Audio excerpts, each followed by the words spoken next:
हरे कृष्ण कृष्ण कृष्ण हरे हरे, हरे राम राम राम हरे हरे। मुखं करोति वाचालं पंगुं लंघायते गिरिं यत्कृपातमहं वन्दे श्रीगुरुं दीनतारिणम्। हरे कृष्ण। श्रीमद भगवद गीता जशी आहे तशी, भाषांतर आणि तात्पर्य कृष्ण कृपा श्रीमूर्ती श्री श्रीमद AC भक्तिवेदांत स्वामी प्रभुपाद यांच्याद्वारे आपण वाचत आहोत इंट्रोडक्शन, उपोद्घात किंवा परिचय। जस्ट थोडासा रिकॅप। काल आपण वाचलं की जिज्ञासा कोण, कशा प्रकारची जिज्ञासा असली पाहिजे, कोण भगवद्गीता जाणून घेऊ शकतो, आणि त्यानंतर भगवद्गीतेतले मुख्य 5 विषय, ईश्वर, जीव, प्रकृती, काल आणि कर्म। त्यातले ईश्वर आणि जीव बद्दल थोडंफार वाचलं आपण। तर पुढे प्रकृती म्हणजे काय या पॅराग्राफ पासून आपण पुढे वाचणार आहोत। भौतिक प्रकृती म्हणजे काय? भगवद्गीतेत तिला कनिष्ठ किंवा अपरा प्रकृती असे म्हटले आहे। जीवात्म्याला श्रेष्ठ किंवा परा प्रकृती असे म्हटले आहे। परा असो अथवा अपरा प्रकृती ही नित्य नियंत्रित असते। प्रकृती ही स्त्रीवाचक आहे, म्हणजेच स्त्रीलिंगी आहे, आणि पत्नीवर नियंत्रण ठेवणाऱ्या पतीप्रमाणे भगवंत प्रकृतीवर नियंत्रण ठेवतात। तर जास्त विचार करू नका, आपण डिटेलमध्ये याचा अभ्यास करणार आहे। प्रकृती म्हणजे सगळं सराउंडिंग आपलं, मग ते अध्यात्म ज्या वैकुंठामध्ये आध्यात्मिक जगात असो किंवा इथे भौतिक जगात असो, याला प्रकृती म्हटलं जातं। आणि 7व्या अध्यायामध्ये भगवंत हे समजावून सांगतात की एक असते परा प्रकृती, जी भगवंतांच्या अंतरंगा शक्तीतून निर्माण झालेली असते आणि ती श्रेष्ठ असते, त्यालाच वैकुंठ जगत म्हणतात। आणि दुसरी असते ती अपरा प्रकृती, तिला कनिष्ठ म्हटलं जातं, ती भगवंतांच्या बहिरंगा शक्तीतून निर्माण झालेली असते, ती म्हणजेच आपण जिथे राहतोय ते ब्रह्मांड। आणि आपण म्हणजे जीव, हे जरी आपण या ब्रह्मांडामध्ये या भौतिक प्रकृतीमध्ये राहत असलो तरी आपण ऍक्च्युली त्या परा प्रकृतीचा अंश आहोत। परंतु आपल्याला म्हटलं जातं तटस्थ शक्ती किंवा अशी शक्ती भगवंतांची जी भगवंतांच्या त्या परा प्रकृतीमध्ये पण राहू शकते आणि अपरा प्रकृतीमध्ये पण राहू शकते। ती का तिथे राहते आणि का इथे राहते याचा अभ्यास भगवद्गीतेत करण्यात येईल। प्रकृती म्हणजे ही सृष्टी, आणि भगवंतांना म्हटलं जातं पुरुष, जो या प्रकृतीचा भोग घेतो। आणि आपण पुरुष व्हायचा प्रयत्न करतोय, या प्रकृतीचा भोग घ्यायचा प्रयत्न करतोय, एवढंच लक्षात ठेवा। प्रकृती ही नित्य कायमची भगवंतांच्या अधीन असते, कारण भगवंत प्रकृतीचे नियंत्रक आहेत, कंट्रोलर आहेत। भौतिक प्रकृती आणि जीव हे दोन्ही भगवंतांच्या अधीन किंवा भगवंतांद्वारे नियंत्रित असतात। भगवद्गीतेनुसार जीवात्मे जरी भगवंतांचे अंश असले तरी त्यांना प्रकृतीच मानण्यात येते। याचा भगवद्गीतेमधील 7व्या अध्यायामध्ये स्पष्ट उल्लेख आहे। अपरेयम इतस्त्वान्याम प्रकृतीम विद्धीम मे पराम जीवभूताम। ही भौतिक प्रकृती माझी अपरा म्हणजे कनिष्ठ शक्ती आहे, पण याहून श्रेष्ठ अशी दुसरी प्रकृती आहे जीवभूताम, म्हणजे आपण सारे जीवात्मे। तर काल आपण 5 विषय आहेत म्हणून वाचलं भगवद्गीतेमध्ये, ईश्वर, जीव, प्रकृती, काल आणि कर्म।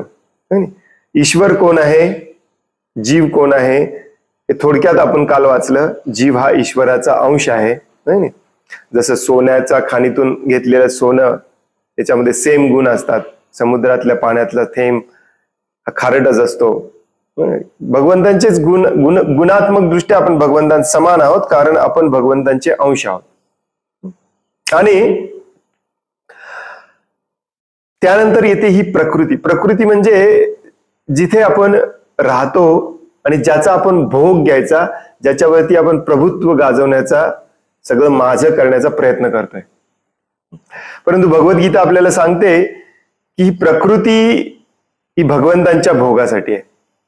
आणि तसं बघायला गेलं तर आपण देखील त्या प्रकृतीचाच एक भाग आहोत. आता हे पुढे अभ्यास करू आपण. आपला जो आत्मा आहे तो भगवंतांच्या परा प्रकृतीचा, श्रेष्ठ प्रकृतीचा भाग आहे. परंतु आपलं जे शरीर आहे ते या भौतिक प्रकृतीचा भाग आहे. या भौतिक प्रकृतीकडून मिळालेला असतं आपल्याला. भौतिक प्रकृती ज्या विभिन्न घटकांनी बनलेली असते त्याच घटकांनी आपलं शरीर देखील बनलेलं असतं. आणि म्हणून हे सगळंच आपल्याला धरून सगळंच भगवंतांसाठी प्रकृतीच आहे. म्हणजेच काय, आपण देखील भगवंतांची भोग वस्तू आहोत. म्हणजेच काय, भगवंतांना आनंद देणे, भगवंतांना संतुष्ट करणे हा आपला धर्म आहे. त्याच्यासाठीच आपल्याला बनवलेला आहे. ते आपल्याला मान्य नाही म्हणून आपण इथे अडकलोय. इथे आपल्याला बांधून ठेवण्यात आलेलं आहे आणि या बद्ध अवस्थेमध्ये, बांधलेल्या अवस्थेमध्ये आपण दुःख भोगतोय. कारण आपल्याला आपले ओरिजिनल पोझिशन मान्य नाही की मी भगवंतांचा सेवक आहे. आता हे भगवद्गीतेचं सारांश आहे. सुरुवातीलाच आपण वाचत आहे, परंतु हे हळूहळू तुम्हाला समजावून सांगण्यात येईल. फक्त इथे एक सारांश रूपामध्ये दिलेला आहे. सत्वगुण, रजोगुण आणि तमोगुण या 3 गुणांनी युक्त अशी ही भौतिक प्रकृती आहे. आपल्याला जनरली थोडंफार माहिती आहे की ही भौतिक प्रकृती 5 घटकांनी बनलेली असते. भूमी, अग्नी, जल, वायू, आकाश, त्याला पंचमहाभूत म्हणतात. आता भगवद्गीतेमध्ये आपण हे देखील वाचणार आहोत की हे 5 घटक सोडून आणखीन 3 घटकांनी बनलेले असते. त्याला म्हटलं जातं मन, बुद्धी आणि अहंकार. तर हे झालं भौतिक प्रकृतीचं काय म्हणतात त्याला, रचना, की कशा पद्धतीने ही बनलेली आहे. परंतु भौतिक प्रकृतीची मेन शक्ती असते ती म्हणजे हे 3 गुण, ज्याला आपण सत्वगुण, रजोगुण आणि तमोगुण म्हणतो. याचा डिटेलमध्ये आपण अभ्यास करणार आहोत भगवद्गीतेमध्ये. आणि भौतिक प्रकृती ही या 3 गुणांचा वापर करून आपल्याला कशी कंट्रोलमध्ये ठेवते हे आपण शिकणार आहोत. आणि हे शिकल्यावर मग आपण या बांधलेल्या अवस्थेतून बाहेर कसं पडायचं हे आपल्याला समजायला सोपं जातं.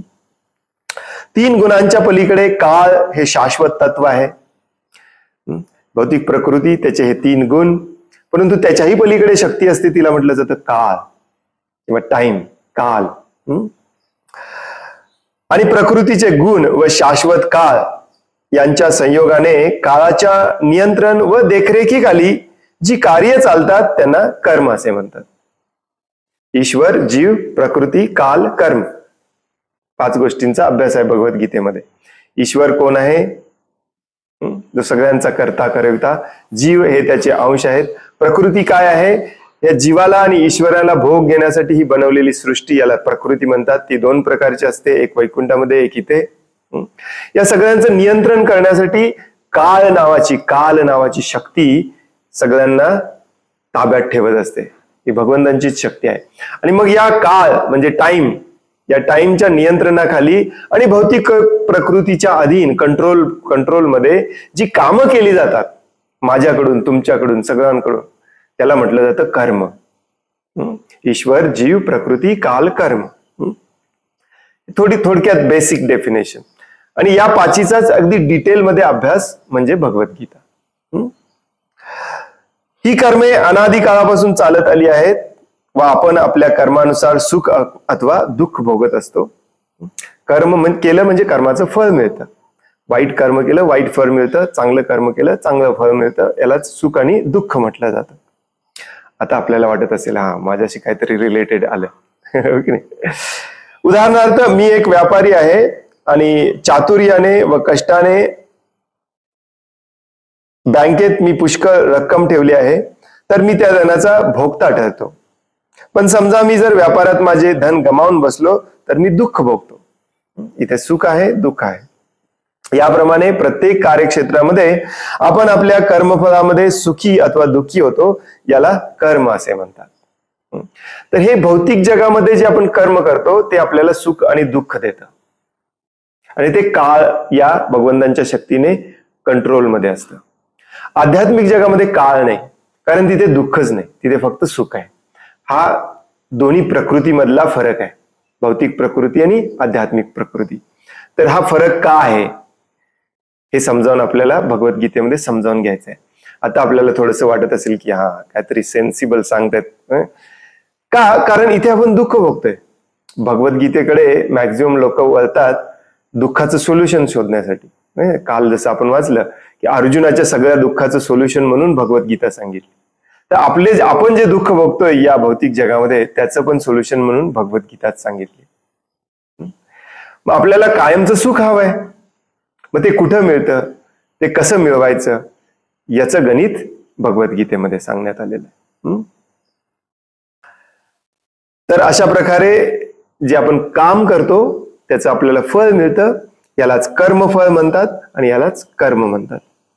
भगवद्गीतेमध्ये ईश्वर, जीव, प्रकृती, काल आणि कर्म या सर्वांचे विस्तृत वर्णन दिलेले आहे. या 5 तत्वांपैकी आता लक्षपूर्वक ऐका, हे खूप महत्वाचं आहे. 5 हे भगवद्गीतेमध्ये कुठे असं सांगितलेलं नाही बरं का, हे सगळं अभ्यास करून आपल्यासाठी हे सारांश लिहिलेला आहे श्रील प्रभुपादांनी. 5 तत्वांचा अभ्यास आहे. कुठला कुठला? ईश्वर, जीव, प्रकृती,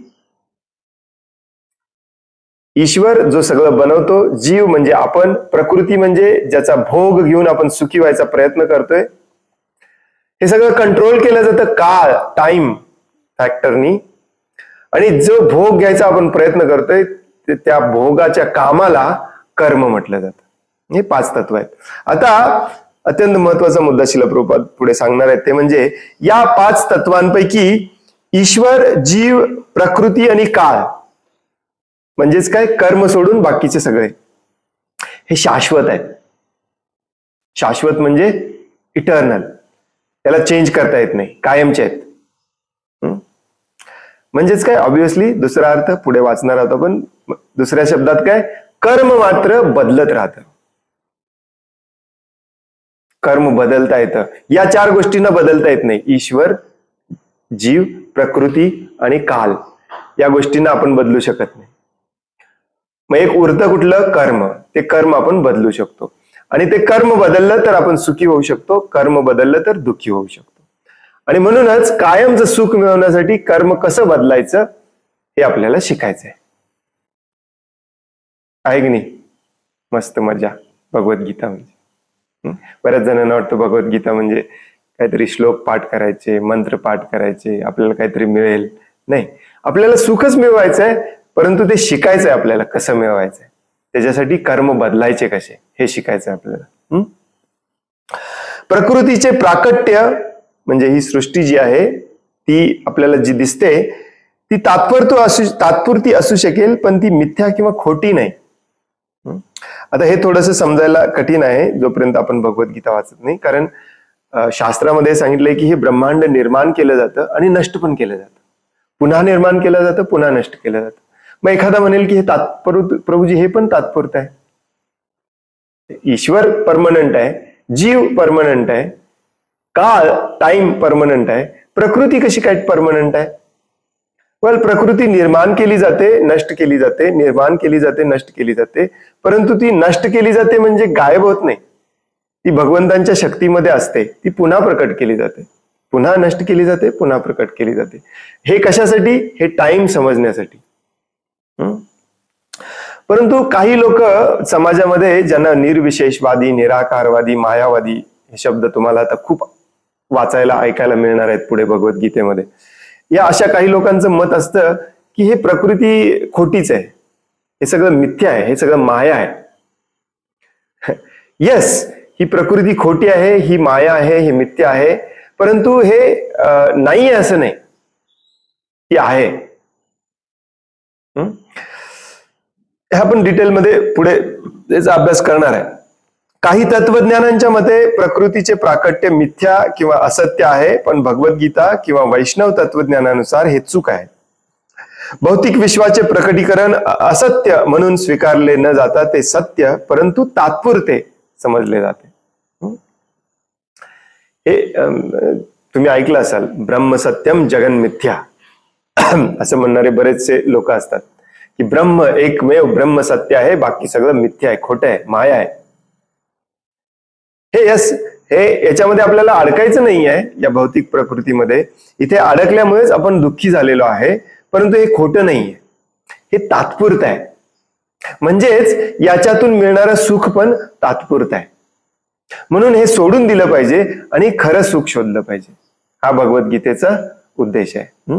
याला खोटं म्हणायचं नाही, हे आहे सत्य.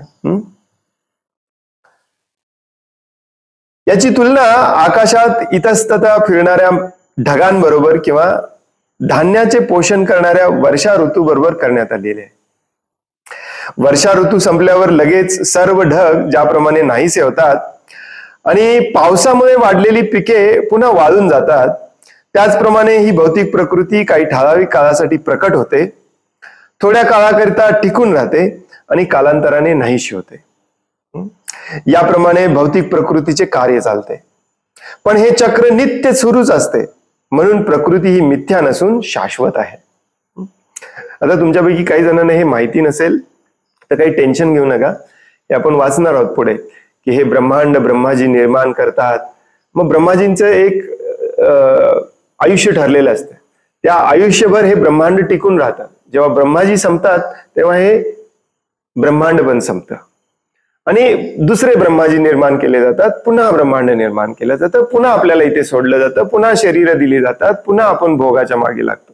हे चक्र कायम चालू असतं. जसं जन्म आणि मृत्यूचं चक्र कायम चालू असतं.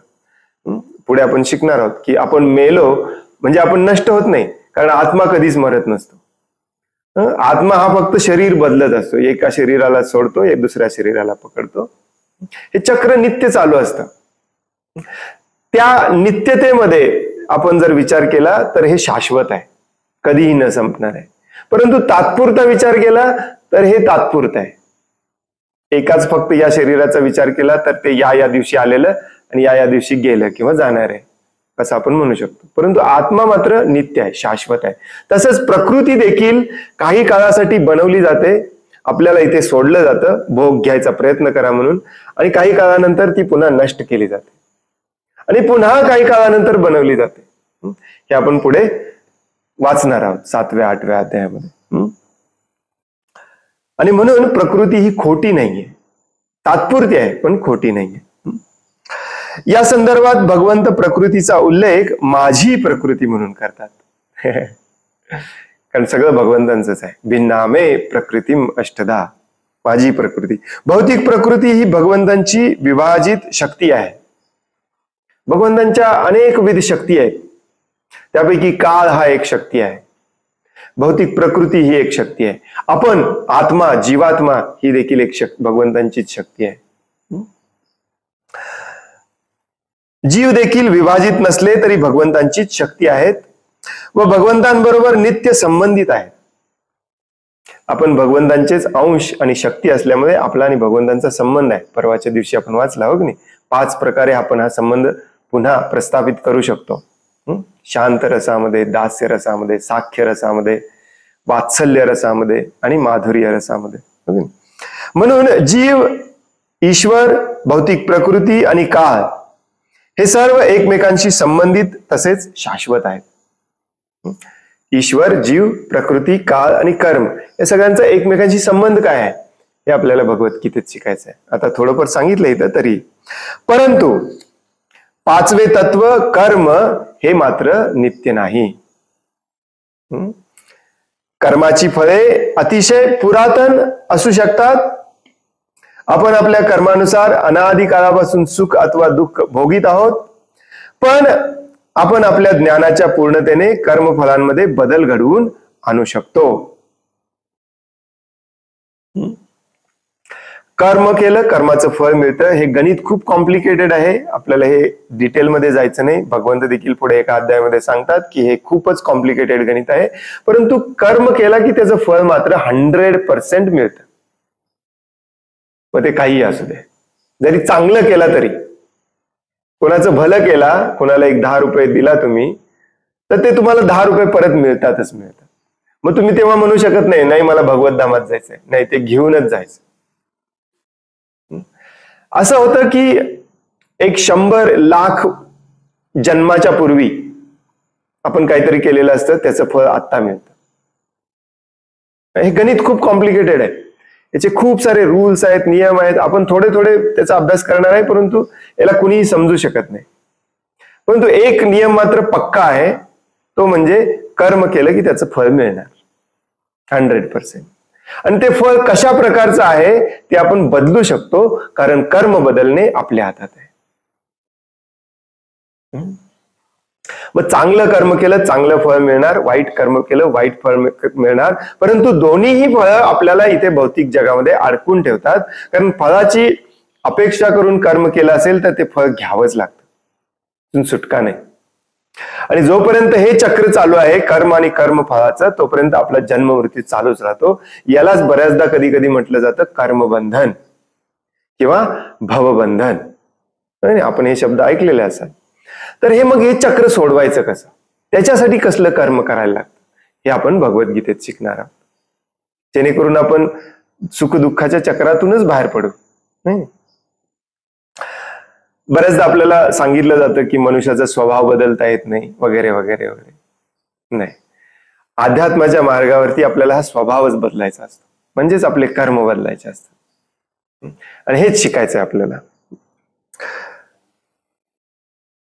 काय म्हणतात प्रभुपाद इथे, आपण आपल्या ज्ञानाच्या पूर्णतेने कर्मफलांमध्ये बदल घडवून आणू शकतो. त्यासाठी ज्ञान पाहिजे. कुठलंही काम करायला आपण काहीतरी ज्ञान घेतो.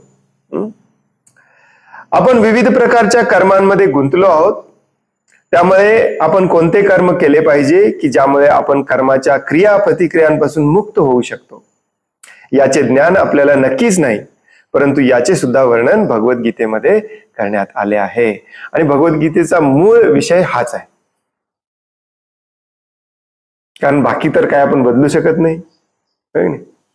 जसं एखादा व्यक्ती दुःखात असेल तर तो त्याच्यावरती रिसर्च करतो, ज्ञान घेतो आणि त्या दुःखातून बाहेर पडायचा प्रयत्न करतो, भले त्याच्यासाठी पैसे कमी पडले असतील किंवा काही असेल. तसंच हे अनादि अनंत कालापासून आपण या भौतिक जगामध्ये जे अडकलेलो आहे सुख दुःखाच्या चक्रामध्ये, हे सोडवायचं असेल तर थोडंफार ज्ञान घ्यावं लागेल की ही भानगड काय आहे, कसं बाहेर पडता येईल. तर हे भगवद्गीतेमध्ये सांगितलेलं आहे. आता आपल्याला इंटरेस्टिंग वाटायला लागली भगवद्गीता, हो की नाही. ईश्वराचे स्वरूप परम चैतन्यमय आहे. जीवात्मे सुद्धा ईश्वराचे अंश असल्यामुळे चेतनामय आहेत. जीवात्मा आणि भौतिक प्रकृती या दोघांचेही वर्णन प्रकृती असे करण्यात आले आहे. आणि दोन्हीही तत्वे भगवंतांचीच आहेत.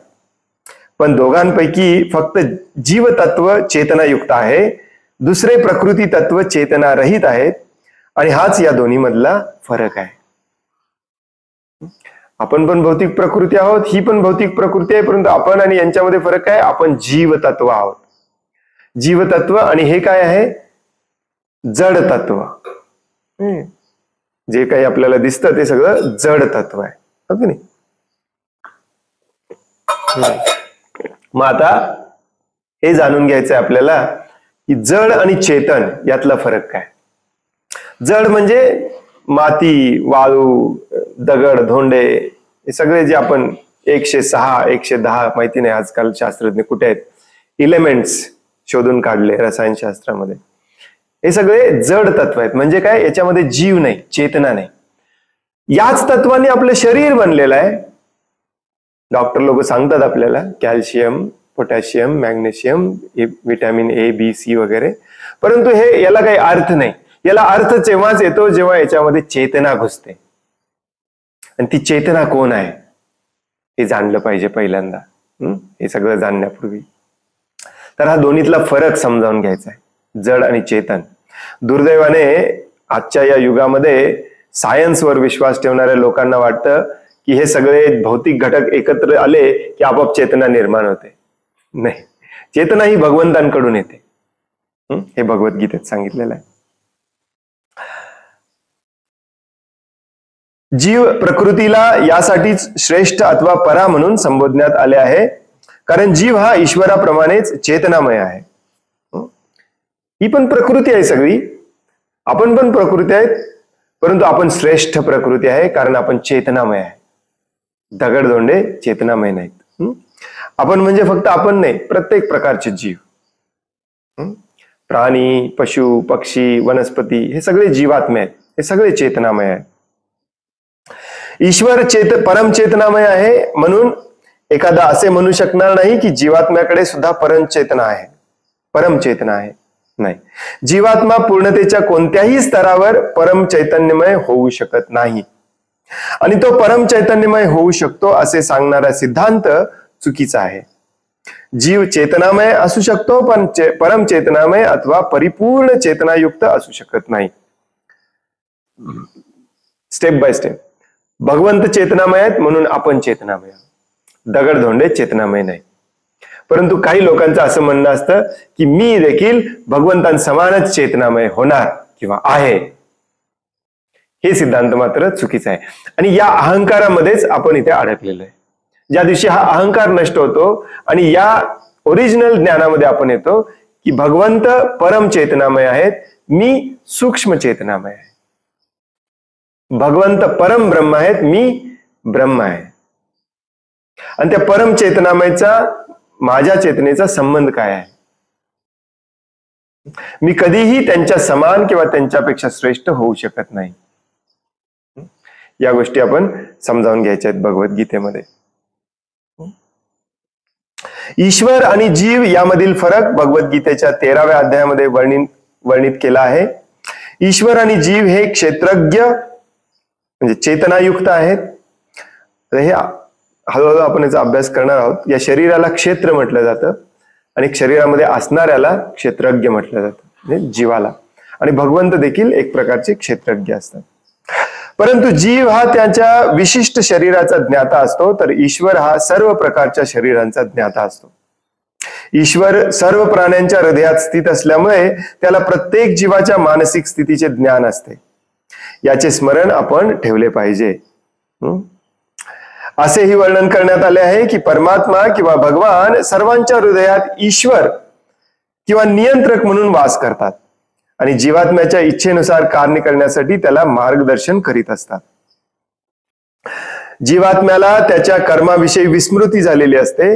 सर्वप्रथम तो विशिष्ट कर्म करण्याचा निर्धार करतो आणि नंतर त्या कर्माच्या चांगल्या अथवा वाईट कर्मफळांमध्ये अडकून पडतो. ज्याप्रमाणे आपण जुनी वस्त्रे टाकून नवीन वस्त्रे धारण करतो, त्याप्रमाणे जीवात्मा एक विशिष्ट प्रकारचे शरीर त्यागून दुसरे शरीर धारण करतो. तर जीव याप्रमाणे देहांतर करीत आपल्या पूर्व कर्माची फळे भोगीत असतो.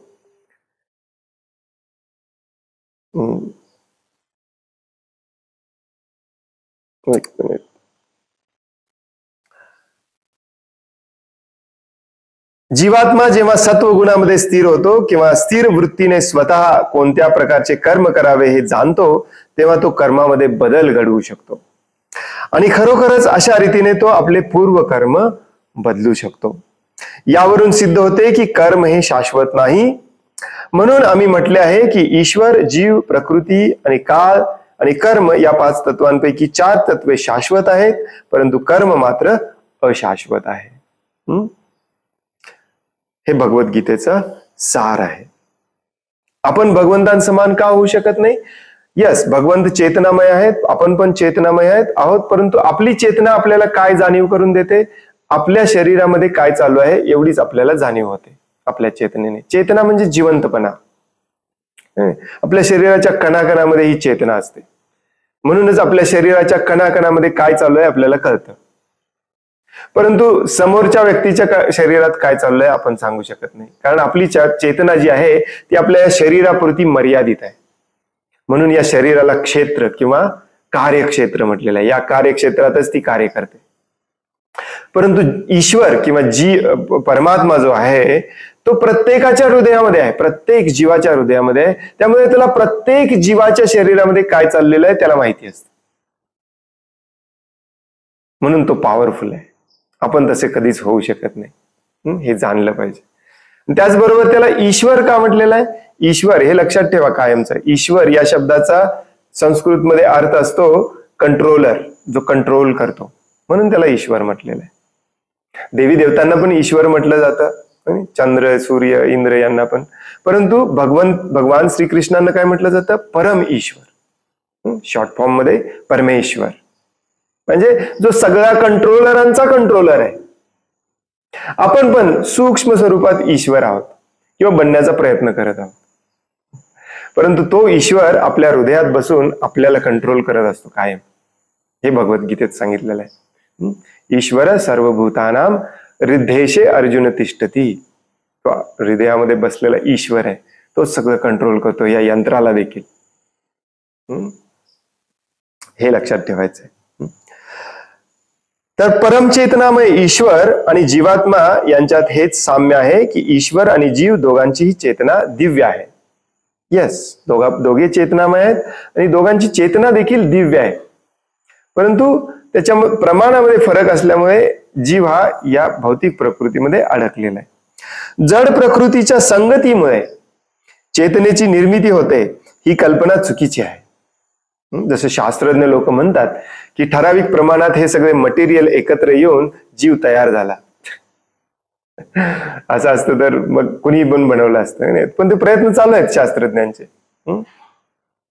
पण प्रभुपाद म्हणतात की जीव खूप लांबची गोष्ट आहे, चेतना खूप लांबची गोष्ट आहे. तुम्ही रक्ताचा एक थेंब बनवू शकत नाही, जरी तुम्हाला रक्तामध्ये तुम्ही जे जे म्हणता ते सगळं तुम्हाला प्रोव्हाइड केलं तरी.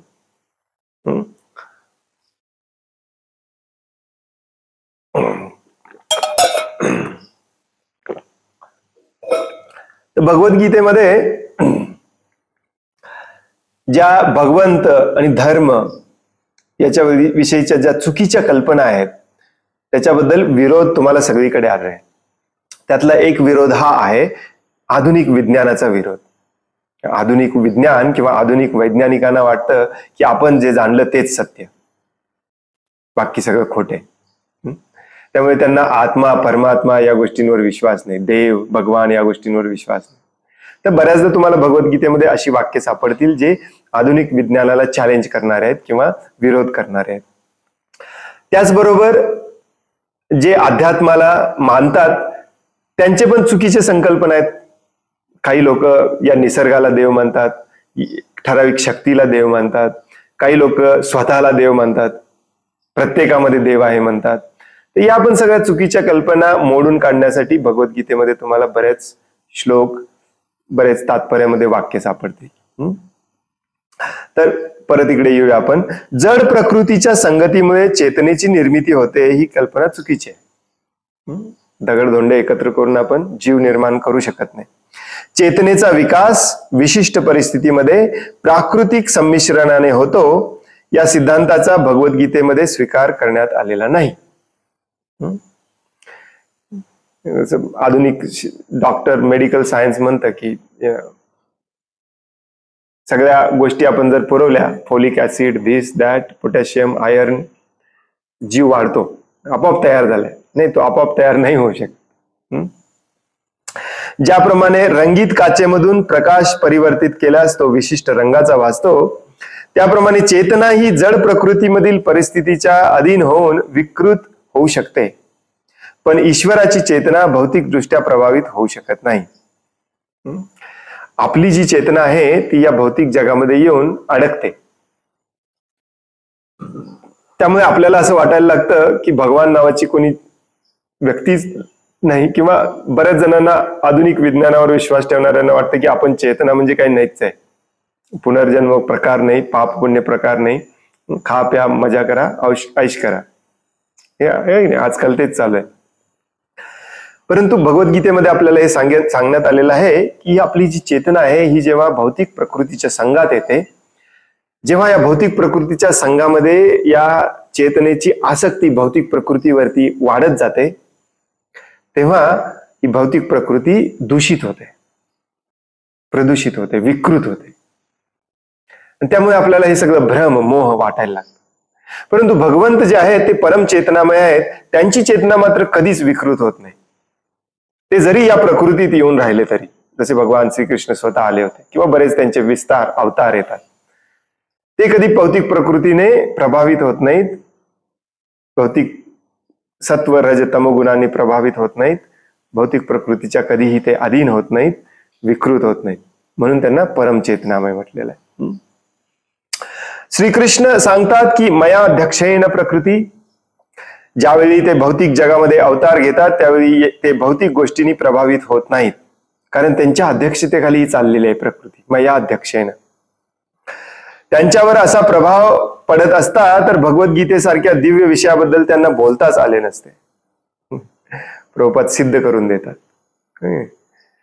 भगवंतांवर देखील भौतिक प्रकृतीने प्रभाव टाकला असता, जसं आपल्यावर टाकलाय, जसे आपण भ्रमित मोहित झालेलो आहे, तर मग भगवद्गीता भगवंतांनी कशी सांगितली असती? त्याच्यासाठी पॉवरफुल असलं पाहिजे, शुद्ध असलं पाहिजे, या प्रकृतीच्या पलीकडचं असलं पाहिजे. जोपर्यंत कोणी भौतिक वातावरणामुळे प्रदूषित झालेल्या चेतनेतून मुक्त होत नाही तोपर्यंत तो दिव्य जगताविषयी काहीही सांगू शकत नाही, प्रतिपादन करू शकत नाही, कारण त्याला माहितीच नाही. म्हणून परमेश्वर भौतिक वातावरणामध्ये प्रदूषित होत नाहीत. सद्यस्थितीमध्ये आपली चेतना भौतिक गुणांमुळे दूषित झालेली आहे. भगवद्गीता आपल्याला जड प्रकृतीने प्रभावित झालेल्या आपल्या चेतनेचे शुद्धीकरण करण्यास शिकवते. आपली चेतना या भौतिक जगामध्ये येऊन अशुद्ध झाली आहे, त्याचं कारण आपल्याला शोधून काढायचं आहे भगवद्गीतेतून, आणि मग कारण शोधल्यानंतर त्याचा सोल्युशन पण दिलेलं आहे, ते सोल्युशन समजावून घ्यायचं आहे आणि मग त्याचा अभ्यास प्रॅक्टिस करून ते शिकायचंय. भगवद्गीता आपल्याला जड प्रकृतीने प्रभावित झालेल्या आपल्या चेतनेचे शुद्धीकरण करण्यास शिकवते.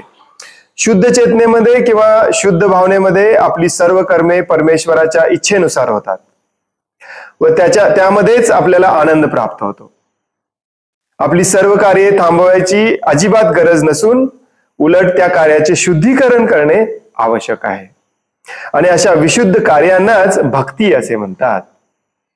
कर्म बदलणे, कसं बदलणे? कर्म थांबवायचं नाही, इच्छा थांबवायची नाही, फक्त त्या बदलायच्या आहेत. आणि त्या कशा बदलायच्या? भगवंतांच्या इच्छेनुसार करायला सुरुवात करायची, आणि या अशा प्रकारे केलेल्या कर्मांनाच, अशा प्रकारच्या इच्छेलाच भक्ती म्हटलं जातं. बऱ्याचदा आपण शब्द ऐकतो नाही, भक्ती भक्ती भक्ती. भक्तियुक्त कर्मे सर्वसाधारण कर्माप्रमाणेच दिसतात, पण खऱ्या अर्थाने ती दोषपूर्ण नसतात. बाहेरून एखाद्याला वाटेल की तेच काम आहे, परंतु ते भगवंतांच्या उपदेशांखाली, आदेशांखाली केलेलं असतं, त्यामुळे ते शुद्ध असतं. थोडक्यात उदाहरण देतो मी. अर्जुन जर स्वतःसाठी युद्ध केला असता तर त्याचं फळ त्याला भोगावं लागलं असतं, आणि तोच त्याचा प्रॉब्लेम आहे. पहिल्या अध्यायामध्ये आपण वाचणार आहोत. परंतु संपूर्ण भगवद्गीता त्याला समजावून सांगण्यात आली की तुला तुझ्यासाठी युद्ध करायचं नाही आहे, तुला माझ्यासाठी युद्ध करायचं आहे, माझी सेवा म्हणून, धर्माच्या रक्षणासाठी, धर्माची सेवा म्हणून तुला युद्ध करायचंय, त्यामुळे त्याचं फळ तुला लागणार नाही. तर अशा प्रकारे कर्म बदलण्याची ही पद्धती काय असते ते आपल्याला समजावून घ्यायचंय. त्यामुळे बाकीचे पण युद्ध करत होते, अर्जुन पण युद्ध करत होता, परंतु अर्जुन भक्ती करत होता, बाकीचे युद्ध करत होते. दिसायला सेमच आहे कर्म. तर ही भानगड काय असते, याच्या मागची भावना शुद्ध कशी करायची ते आपल्याला शिकायचंय. एखाद्या अज्ञानी मनुष्याला वाटेल की भक्त सामान्य मनुष्याप्रमाणेच कार्य करीत आहे, पण अशा अल्पबुद्धी मनुष्याला माहीत नसते की भक्त आणि भगवंतांची कार्ये ही अशुद्ध चेतनेमुळे किंवा जड पदार्थांमुळे दूषित झालेली नसतात. भक्त आणि भगवंत त्रिगुणातीत आहेत, त्या तिन्ही गुणांच्या पलीकडे आहेत. परंतु आपण जाणले पाहिजे की सद्यस्थितीत आपली चेतना दूषित झालेली आहे. आता सध्या सगळं दूषित झालेलं आहे. आपण भौतिक प्रकृतीमुळे अशुद्ध होतो.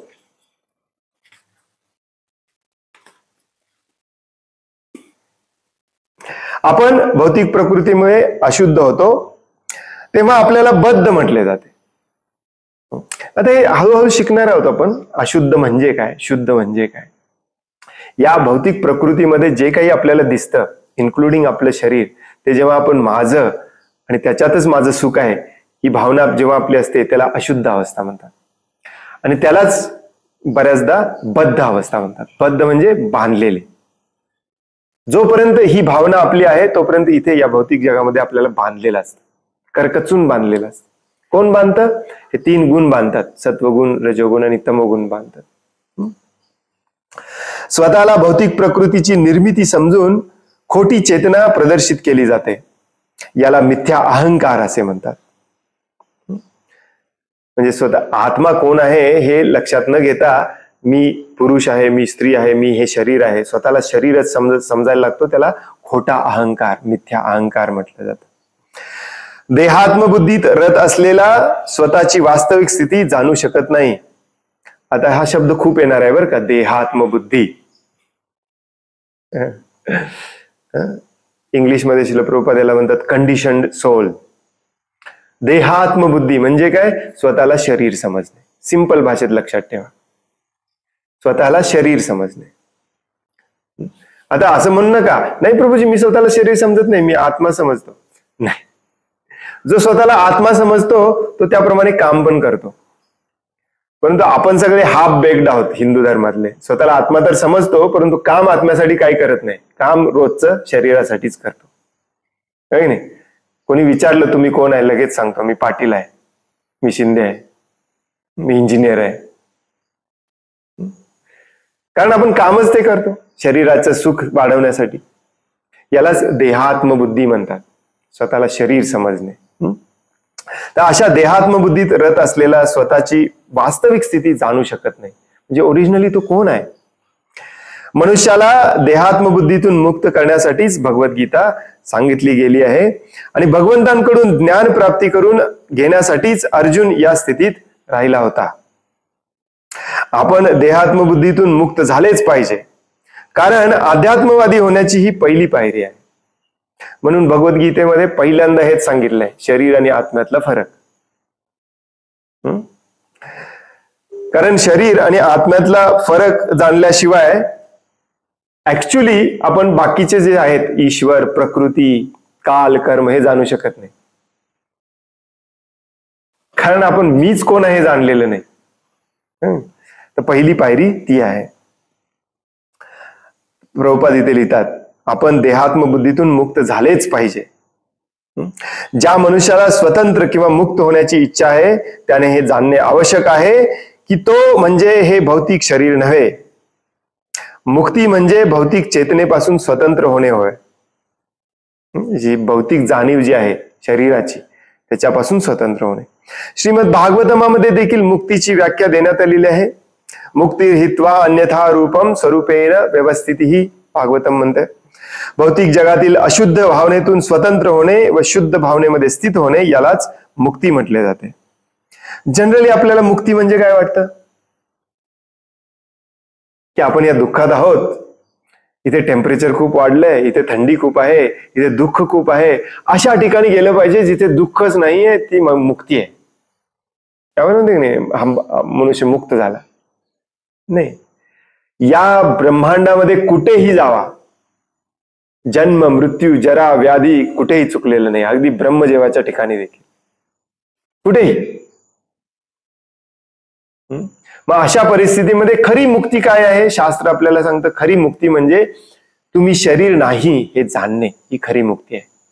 तुम्ही आत्मा आहे हे जाणणे, ही खरी मुक्ती आहे. आत्म्याचं काम काय आहे हे जाणणे, ही खरी मुक्ती आहे. म्हणूनच त्याला इथे म्हटलेलं आहे, मुक्ती हित्वा अन्यथा रूपम स्वरूपेन व्यवस्थिती. आपल्या स्वरूपामध्ये येणे, स्थित होणे, त्याला म्हटलं जातं मुक्ती. आणि याच्यासाठी मी शरीर नाही, मी आत्मा आहे हे जाणणे अत्यंत महत्वाचं आहे. तर ती पहिली स्टेप आहे. भगवद्गीतेतील सर्व शिकवणुकीचा उद्देश या चेतनेचे जागृतीकरण करणे हाच आहे. म्हणूनच भगवद्गीतेच्या उपदेशाच्या शेवटी श्रीकृष्ण अर्जुनाला असे विचारतात की तू शुद्ध भावनेत स्थित झालास की नाही. शेवटी विचारलं जातं अर्जुनाला सगळं ज्ञान दिल्यानंतर. शुद्ध भावनेत स्थित होणे म्हणजे भगवंतांच्या आज्ञांचे पालन करणे होय. आणि अर्जुन म्हणतो, यस, माझी भावना शुद्ध झालेली आहे आणि मी आता तुम्ही सांगाल तेच करणार. हे शुद्ध भावनेचे सार सर्वस्व आहे. आपण भगवंतांचे अंश असल्यामुळे आपल्या चेतना आधीपासूनच असते. तथापि भौतिक प्रकृतीच्या निकृष्ट गुणांद्वारे प्रभावित होण्याचे आपल्यामध्ये आकर्षण असते. ओरिजिनली आपण शुद्धच आहोत, आत्म्याला कुणीही अशुद्ध करू शकत नाही. परंतु या भौतिक जगामध्ये आल्यामुळे, हे शरीर प्राप्त केल्यामुळे या शरीराला भौतिक जगाचं आकर्षण खूप वाटतं आणि मग त्याच्यामध्ये तो दूषित होतो, तो अडकतो. परंतु भगवंत सर्वश्रेष्ठ असल्यामुळे हे आकर्षण त्यांना प्रभावित करू शकत नाही, आणि आपल्याला देखील जेव्हा हे आकर्षण प्रभावित करणार नाही त्यावेळी आपण मुक्त होतो. परमेश्वर आणि सूक्ष्म जीवात्म्यामध्ये हाच फरक आहे. ही चेतना किंवा भावना म्हणजे आहे तरी काय? ही भावना म्हणजे मी आहे. आपण म्हणतो की मी आहे. तेव्हा मी कोण आहे? अशुद्ध चेतनेमध्ये, अशुद्ध चेतनेच्या प्रभावाखाली, अंमलाखाली मी आहे म्हणजे मला जे काही दिसते ते सर्व माझे आहे आणि मी भोगी आहे. त्याला म्हणायचं अशुद्ध चेतना. घर, बंगला, जे काही दिसते, आता बघा प्रत्येक मनुष्य याचाच प्रयत्न आहे की जे काही दिसते ते माझं कसं होईल, कारण ते माझ्या या शरीराच्या भोगासाठी बनवलेलं आहे असं त्याला वाटतं. प्रत्येक जीवात्मा स्वतःला भौतिक सृष्टीचा मालक व निर्माता समजत असतो व या भावनेवरच जग चालत असते. भौतिक भावनेचे दोन मानसिक भाग आहेत. एक म्हणजे मी निर्माता आहे, दुसरा म्हणजे मी भोगी आहे. मी तयार केलंय, माझ्या मालकीचा आहे, त्यामुळे याचा आनंद मी घेतला पाहिजे, दुसऱ्या कोणाला याचा आनंद मिळाला नसला पाहिजे. ही आपल्या मीची कल्पना आहे आता सध्याच्या स्थितीमध्ये. याच्या पलीकडे मी म्हणजे कोणाला माहिती नाही जास्त लोकांना, हो की नाही? यालाच अशुद्ध अवस्था म्हटलं जातं, देहात्मबुद्धी म्हटलं जातं, बद्ध अवस्था म्हटलं जातं, बांधून ठेवलेली अवस्था. परंतु वास्तविकपणे परमेश्वर हाच निर्माता व भोक्ता आहे, आणि जीवात्मा हा परमेश्वराचा अंश असल्यामुळे तो निर्माता नाही व भोक्ताही नाही, तर एक सहयोगी आहे. हे शिकायचंय. नाही मी निर्माता आहे, नाही मी भोगी आहे, याचा भोग घेणारा मी आहे. तर कोण आहे? परमेश्वर निर्माता आहे, तोच भोक्ता आहे, भोग घेणारा आहे. मग मी कोण आहे? त्याला त्याच्या भोगामध्ये मदत करणारा मी आहे, कारण मी त्याचा अंश आहे. मशीनचा पार्ट हा मशीनला मदत करण्यासाठी असतो. जेव्हा मशीनचा पार्ट म्हणतो नाही मला मशीनला मदत करायचं नाही, मी सेपरेट होऊन मला सेपरेट अस्तित्व पाहिजे, मग त्याला कोणी बघत नाही, मग तो गंजून जातो. शरीराचा एखादा पार्ट म्हणाला उद्यापासून, जसं हात उद्या म्हणाला भगवंत शरीराला की हातात मिळालेला गुलाबजामुन मी तुला देणार नाही, मी स्वतः खाणार, तशी आपली अवस्था आहे. हे सगळं आहे भगवंतांचं, परंतु आपल्याला वाटतं की माझं आहे, माझ्यासाठी बनवलेलं आहे. आपली ओरिजिनल पोझिशन आहे, ज्याचं आहे त्याला परत करणे आणि त्याला त्याचा भोग घेण्यासाठी मदत करणे. जसं हात शरीरासाठी मदत करत असतो. हात म्हणतो हे गुलाबजामुन पोटासाठी, पोटाला, आणि पोटाला दिलं तर मला पण मिळणार आहे, त्याला माहिती आहे. तसंच भगवंतांना आपण मदत केली, भगवंतांची सेवा केली तर आपण पण आनंदी राहणार आहे. हे गणित भगवद्गीतेमध्ये समजावून घ्यायचंय. जीवात्मा निर्माण केला जातो व भोगला जातो. उदाहरणार्थ यंत्राचा एक भाग पूर्ण यंत्राबरोबर सहयोग करतो, शरीराचा एखादा अवयव पूर्ण शरीराबरोबर सहयोग करतो. हात, पाय, डोळे इत्यादी सर्व शरीराचे विविध अवयव आहेत, परंतु ते वास्तविक भोगता नाही. उदर किंवा पोट भोगता आहे. खऱ्या अर्थाने गुलाबजामुन आपला हात खाणार नाही, पोट खाणार आहे, त्याने पोटालाच दिलं पाहिजे. पाय चालतात, हात भोजन करण्यास मदत करतात, दात चर्वण करतात आणि शरीराचे इतर सर्व अवयव उदराच्या संतुष्टीसाठी कार्य करीत असतात. कारण संपूर्ण शरीराच्या रचनेचे पोषण करणारे उदर हे प्रमुख अवयव आहे. म्हणून सर्व काही उदराला अर्पण केले जाते, पोटाला अर्पण केले जाते.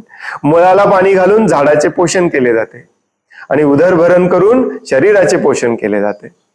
कारण शारीरिक स्वास्थ्यासाठी सर्व अवयवांची सहयोग करून पोटाला अन्न पुरवठा केलाच पाहिजे, नसेल तर कुणीच सुखी राहू शकत नाही. याचप्रमाणे परमेश्वर हा निर्माता आणि भोक्ता आहे आणि आपण गौण जीवात्मे असल्यामुळे सहकार्य करून त्याला संतुष्ट करणे हे आपले कर्तव्य आहे. ज्याप्रमाणे पोटाने ग्रहण केलेले अन्न शरीराच्या इतर अवयवांना मदत करते, त्याप्रमाणे असे भगवंतांना केलेले सहकार्य आपल्याला खरोखर मदत करील.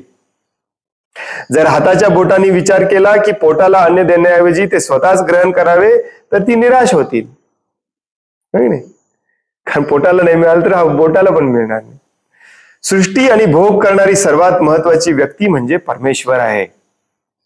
इतर जीव हे केवळ सहकारी असतात. जीवात्मे सहकार्यानेच सुखी होऊ शकतात. त्यांच्यातील संबंध हा मालक आणि सेवक यांच्यातील संबंधाप्रमाणेच असतो. जर मालक पूर्णपणे संतुष्ट झाला तर सेवकही संतुष्ट असतो. हो नाही? ज्या कंपनीसाठी आपण काम करतोय त्याच्या फायद्याचं काम केलं पाहिजे, मग आपला पण फायदा होतो. आपण सेपरेट होऊन नाही माझाच फक्त फायदा बघतो म्हटलं तर सगळं विस्कटतं.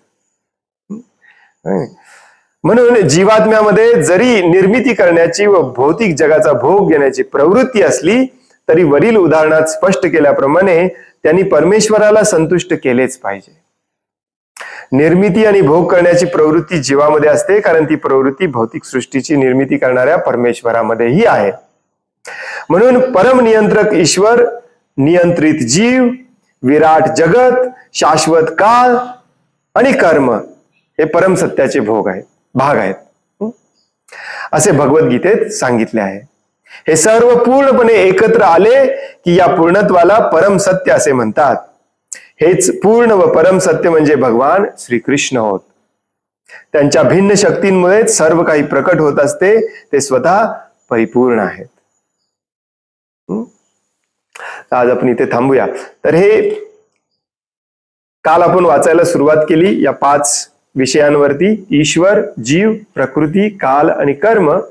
आज आपण त्याच्याबद्दल थोडस डिटेलमध्ये वाचलं आणि त्यांच्यातला एकमेकातला संबंध आणि हे सगळं भगवद्गीतेमध्ये कसं डिटेलमध्ये दिलेलं आहे याच्याबद्दल वाचलं. थोडस फास्ट वाचतोय मी, माफ करा, परंतु खूप मोठा हा इंट्रोडक्शन आहे. आपल्याला 4-5 दिवसात संपवून मूळ विषयाला हात घालायचा आहे. आणि हे कितीही मी स्लो वाचलं तरी तुम्हाला भरपूर याच्यामध्ये प्रश्न असणार आहेत कारण याची सगळी उत्तरं मेन भगवद्गीतेत दिलेली आहेत. त्यामुळे एक थोडक्यात कल्पना देण्यासाठी हे आपण इंट्रोडक्शन वाचतोय. तर आज आपण इथे थांबूया, 8 वाजत आलेत आणि उद्या कंटिन्यू करूया परत पुढचा सेक्शन. हरे कृष्ण. कोणाला काही प्रश्न आहे, काही सांगायचं आहे? हॅलो. हरे कृष्ण. हरे कृष्ण. प्रीती बोलते मी. माझा प्रश्न असा आहे की तुम्ही मग अशी 2दा-3दा उच्चार केला की आपण भगवद्गीतेत ह्या 5 गोष्टींचा शिकणार आहोत. तर या 5 गोष्टी म्हणजे कुठल्या, परत एकदा सांगाल का?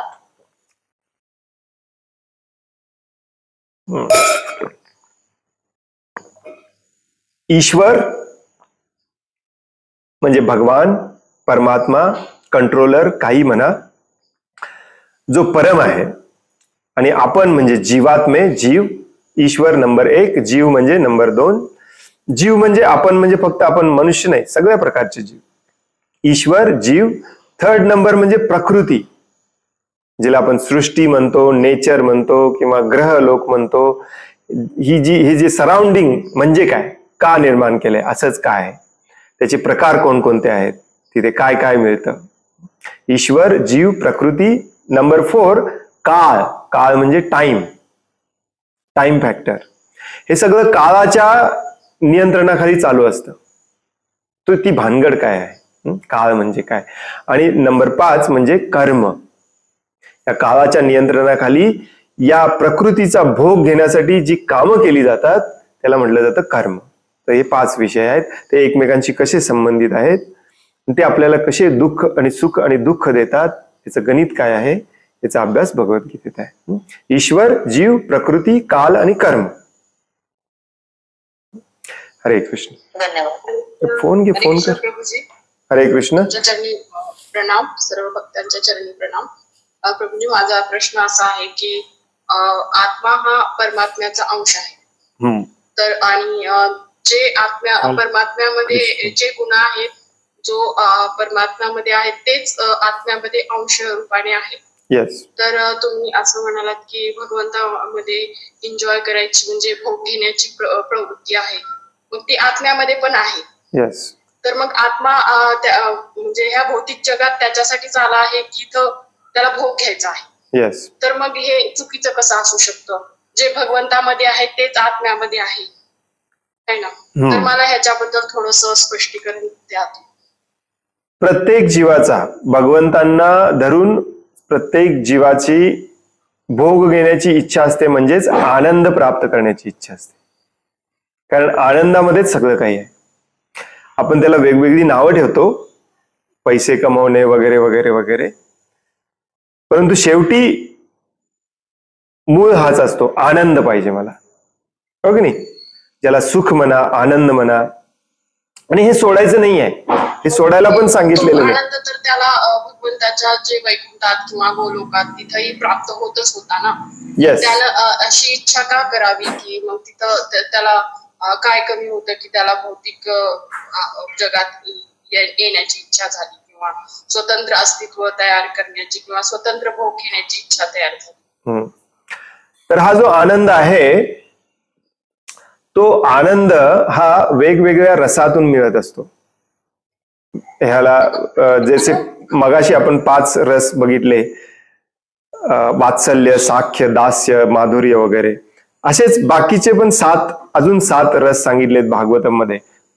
बिभत्स्य, क्रोध, आता मला सगळे आठवत नाहीत, परंतु सांगण्याचा उद्देश असा आहे की आपला हा आनंद जो आहे तो एकमेकातल्या संबंधामधल्या असणाऱ्या रसामध्ये अवलंबून असतो.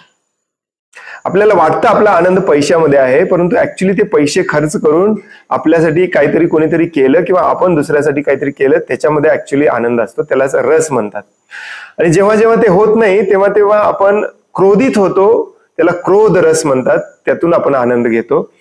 तर शेवटी आनंदच घ्यायचा आहे, परंतु होतं काय की जीव हा अहंकार युक्त झाल्यामुळे त्याला असं वाटायला लागतं की जो खरा आनंद आहे, जो सेवेत आणि प्रेमामध्ये आहे, तो मी स्वार्थामध्ये कसा मिळवेन. आणि मग तो स्वार्थी विचार करायला लागतो की मी सेवा करणार नाही, मी प्रेम करणार नाही, परंतु मी भोग करणार आणि त्यातून मी आनंद घ्यायचा प्रयत्न करणार. परंतु त्याला हे समजायला खूप उशीर लागतो की हे चुकीचं आहे, परंतु हे समजवण्यासाठीच त्याला इथे सोडलं जातं. आणि या जगामध्ये देखील मग आपण आध्यात्मिक जगासारखे संबंध प्रस्थापित करायचा प्रयत्न करतो, वात्सल्य, प्रेम, माधुर्य वगैरे, आणि त्यातून रस घ्यायचा प्रयत्न करतो. परंतु जोपर्यंत आपण अगदी पूर्णपणे निस्वार्थ होऊन, निरअहंकारी होऊन सेवा किंवा प्रेम करत नाही या जगात देखील कुठल्या तरी एका दुसऱ्या जीवावरती, तोपर्यंत तो आपल्याला पूर्णपणे आनंद घेता येत नाही. आणि हे जसं हळूहळू आपल्याला समजायला लागतं तसं असं आपण पुन्हा शुद्ध व्हायला लागतो. तर होतं काय की जेव्हा आपण भगवंतांसोबत होतो तेव्हा भगवंतांच्या संतुष्टीमध्येच आपली संतुष्टी, या प्रेमाच्या एकाच भावनेने आपण आनंद घेत होतो. परंतु हा अहंकाराचा फळ आपण अगदी सूक्ष्म प्रमाणात चाकल्यामुळे आपल्याला अगदी सूक्ष्म प्रमाणात आपल्या भावनेमध्ये दूषितता येते, पोल्युटेड होतं आपली भावना की मी का सेवा करावी, मी का भोगी होऊ नये, त्याने एकट्यानेच का भोगी व्हावं. आणि असा विचार केल्यावरती मग आपल्या मनामध्ये अनर्थ यायला निर्माण होतात. द्वेष, निंदा, मत्सर, या असे हे कधीच नसतात आणि हे सगळे दुःखाचे कारण असतात, परंतु हे आध्यात्मिक जगामध्ये जीवाच्या मनामध्ये कधीच नसतात. परंतु या एका ठिणगीमुळे हे बाकीचे सगळे आपोआप यायला सुरुवात होतात.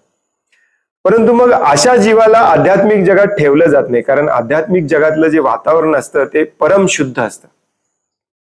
जसं समाजामध्ये कुणी एखादा व्यक्ती वाईट वागत असेल, कायदा तोडत असेल, समाजाला त्रास देत असेल, तर त्याला सरकार काय करतं, समाजामधली शांतता भंग होऊ नये म्हणून त्याला उचलून आपण जेलमध्ये टाकतो. तसं आध्यात्मिक जगामध्ये थोड्याफार किंचित प्रमाणात जरी आपल्या मनामध्ये प्रेमाच्या विरुद्ध भावना आली की आपल्याला तिथून उचलून इथे टाकलं जातं आणि इथे जेल प्रमाणेच आपल्याला शिक्षा दिली जाते आणि सुधारवण्याची संधी दिली जाते. ही पण एक कृपाच असते भगवंतांची. आता हा विचार आपल्यामध्ये येतोच का याचं उत्तर कोणी देऊ शकत नाही, कारण आपल्याला एक प्रकारचं स्वातंत्र्य दिलेलं असतं. आता याचा पण अभ्यास आपण भगवद्गीतेत करणार आहोत. कारण मगाशी जसं मी म्हणालो बघा, आता हे लॉजिकली थोडंफार समजतं आपल्याला, पूर्ण समजणार नाही, की भगवंतांना तुमचं प्रेम हवंय, जबरदस्तीने तुमची सेवा नको आहे. अर्जुनाला पण भगवद्गीतेच्या शेवटी भगवंत म्हणतात, मी तुला सगळं ज्ञान समजावून सांगितलं, आनंदाचं गणित समजावून सांगितलं, तुला करायचं की नाही ते तू ठरव. आता हे छोटस जे स्वातंत्र्य असतं, पूर्ण पण नसतं बरं का स्वातंत्र्य. पूर्ण स्वातंत्र्य दिलं की तुम्ही ईश्वर व्हाल. हे छोटस स्वातंत्र्य का दिलेलं असतं? याच्या मागचं कारण हे आहे की जबरदस्तीच्या प्रेमाला अर्थ नसतो. वडील कितीही जबरदस्ती केले तरी मुलगा किंवा त्याची मुलगी प्रेम करू शकत नाही. प्रेम हे निखळच असावं लागतं, स्वेच्छेने असावं लागतं, निरपेक्ष असावं लागतं. त्यालाच प्रेम म्हणतात. आणि त्या प्रेमातच खरा आनंद असतो.